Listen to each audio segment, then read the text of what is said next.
Ayan, hello mga idol. Ngayon naman ay i-share ko sa inyo kung paano mag-set ng instant premiere sa ating mga YouTube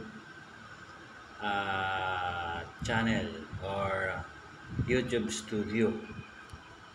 So, para lang po ito sa mga baguhan, alam kung paano mag-set up ng instant premiere. So, ginagawa natin ito para mabago o ma-play na kaagad yung ating sinet na video na in-upload natin para sa premiere. Kung maalala natin, kapag nag-set tayo ng ating mga premiere, mayroon itong date at saka oras. Ito natin ginagawa yung pag-i-instant premiere. O halimbawa, nasa live live broadcast, gusto mo nang i-play kaagad yung iyong video, gagawin natin yung gagawin yung pag-i-instant. So dito ay pupunta lang tayo sa ating YouTube studio o di kaya sa ating YouTube app. Ayan, tingnan natin ating content. Click natin yung content. So kung makikita nyo dito, meron akong ginawang premiere para bukas. Ayan, July 2, 2024, 12 AM yung nakalagay ko na playing time. Ngayon, gagawin natin tong instant premiere. Kunyari, isi-set ko siya ngayon. Ipi-play ko na siya ngayon. Ang gagawin ko, i-click ko lang tong tatlong dot sa may bandang kanan at i-click ko tong edit. Yan. Papunta na tayo dito sa ating in-upload na video at lalabas na yung ating title, ang ating description, visibility, no, it's not made for kids, at the playlist, yan, etc. So, ang kiklik natin dito ay yung visibility.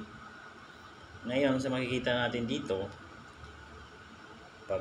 sa set visibility natin, yung publish now, schedule, publish as public, tapos yung date and time na ginawa natin, sinet natin para sa ating premiere. So, ang gagawin natin, i-click natin itong publish now. After natin mag-click yun, i-click natin itong set as instant premiere, yung box na yan. At pagkatapos, i-click lang natin itong arrow sa bandang taas sa kaliwa para mabalik tayo dun sa ating video. And then lastly ay i-click natin tong save. Yan po yung huwag natin kakalimutan para ma-save yung pag-edit natin sa ating premiere na gagawin natin instant. So ganyan lang. After nyan, save na. So ang nakalagay na dito, yung sa ating video ay makikita nyo yung July 1, 2024, 4:36. So ibig sabihin magpi-play na siya kaagad-agad, ilang minuto lang after mo siyang ma-edit. So yun lang mga idol, ganun lang po kasimple kung paano mag-set ng instant premiere. Ayan, naka-notify na kaagad si Papa YouTube. Ayan, shout out sa Team Lintik, edited by Ma'am Lynn Canuelas.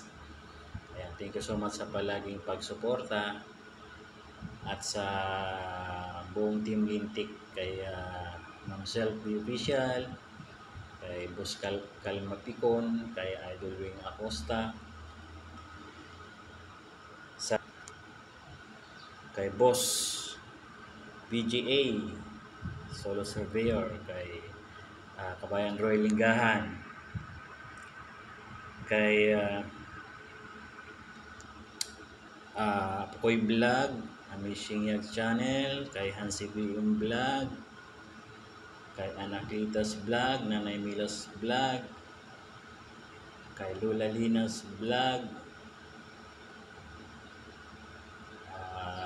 Lara Perez Vlog, Lady in Red Fire, kay Boss Idol 5-1 at sa lahat guys ng mga bumubuo ng Team Lintik. Mega loud shoutout po sa inyo at sa aking mga silent viewers, mga subscribers and non-subscribers. Thank you po palagi sa inyong suporta.